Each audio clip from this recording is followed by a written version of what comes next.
I think once kids hear, or college students hear, the Democratic stance on it, the president touched a little bit on it last night, they're going to want to vote Democrat.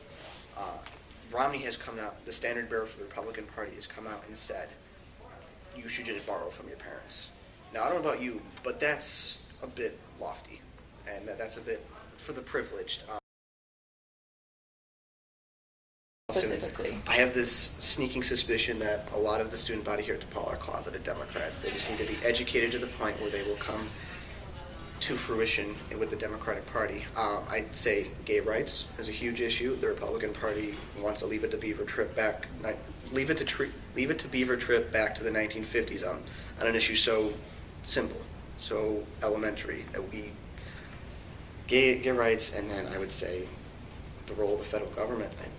I think I believe the federal government is a place where people can come together, where there's a sense of community, sense of involvement.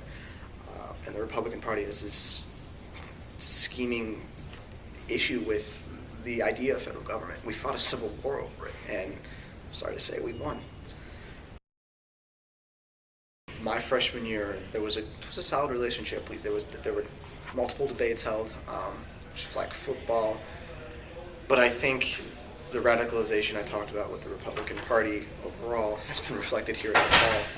I am not entirely sure if the DePaul Republicans exist at this point.